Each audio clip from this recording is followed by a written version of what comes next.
Hello दोस्तों, स्वागत है आपका मेरे यूट्यूब चैनल सीखो इंग्लिश 007 पर। आज हम अपने इस चैलेंज का आखिरी पड़ाव पूरा करने वाले हैं। अगर आपने डे 1 से लेकर डे 28 तक मेरे साथ प्रैक्टिस की है तो जल्दी से कमेंट में डे 29 की अटेंडेंस लिखिए।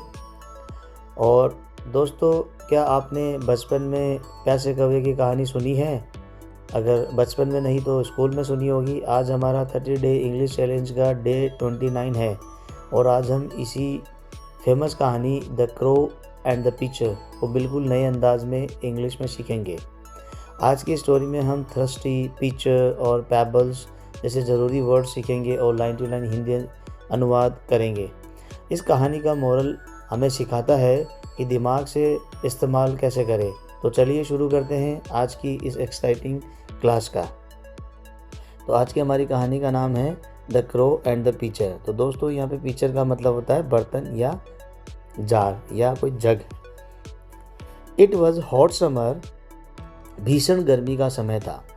अ thirsty crow flew around in search of water. एक प्यासा कौवा पानी की तलाश में इधर उधर उड़ रहा था। He flew far and finally reached a nearby village. वह बहुत दूर तक उड़ा और अंत में एक गांव के पास पहुंचा। There he found a tall pitcher.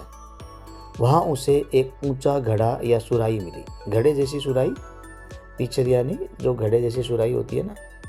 The pitcher had a narrow neck. तो जो पिचर थी यानी घड़े जैसी जो पतली सी जो सुराही थी, उसकी जो गर्दन थी वो बहुत सकरी थी। जो ऊपर का हिस्सा था ना वो बहुत सकरा था। The crow saw that the pitcher had water but it was very little. तो कौवे ने देखा कि घड़े में पानी तो था लेकिन बहुत कम था। The crow sat on it and try to drink the water but his beak did not reach the water. Beak माने होती है चोंच। अब चूंकि हमने देखा कि कौवा बहुत प्यासा था तो उसे ये भी पता था कि उस घड़े का जो मुंह है यानी गर्दन जो है उसकी वो बहुत सकरी थी, तो पहुंच नहीं पाएगी। लेकिन फिर भी वो उसके ऊपर जाके बैठ गया और पानी पीने की कोशिश करने लगा। लेकिन उसकी जो चोंच थी वो पानी तक नहीं पहुंची क्योंकि ये उसे मालूम था, लेकिन फिर भी उसने कोशिश की क्योंकि वो बहुत प्यासा था। So the crow thought of an idea. तो प्यास बहुत लगी थी, पानी पी नहीं पा रहा था, तो उसने एक उपाय सूझा। He collected pebbles in his beak. तो दोस्तों, पेबल्स मीन्स होते हैं कंकड़ पत्थर जो आसपास में पड़े हुए थे वहाँ। उसने वो इकट्ठा करने शुरू कर दिए अपनी चोंच से। Then he returned to the pitcher and dropped the pebbles into it.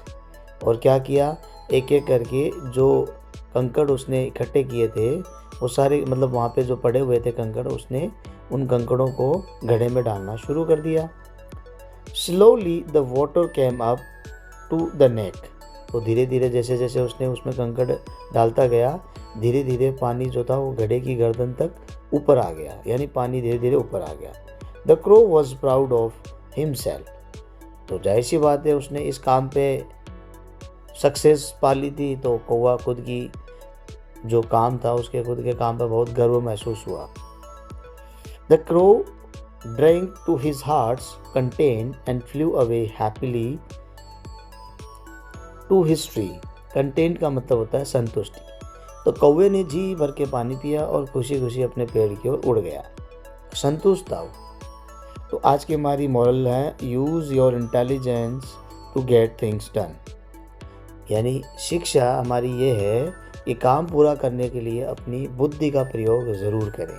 तो ये थी आज की हमारी कहानी। अब बढ़ते हैं हमारे वर्ड मीनिंग्स की तरफ। तो दोस्तों, ये है आज के हमारे वर्ड मीनिंग्स विद प्रोनाउंसिएशन।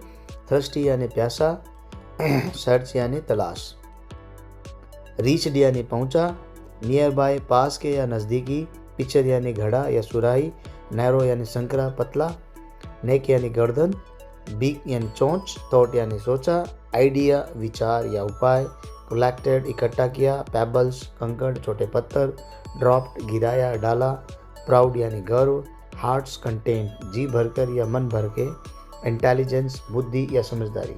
तो ये थी वर्ड मीनिंग्स। अब चलते हैं हमारे होमवर्क की तरफ। तो दोस्तों स्क्रीन पर दिख रहे हिंदी वर्ड्स का आपको इंग्लिश में ट्रांसलेट करना है और कमेंट्स में जवाब देना है।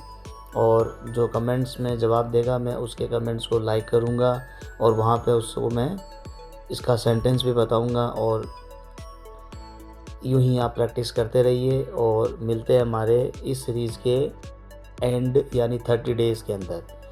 तो चलिए तब तक आप keep practising and keep learning. धन्यवाद।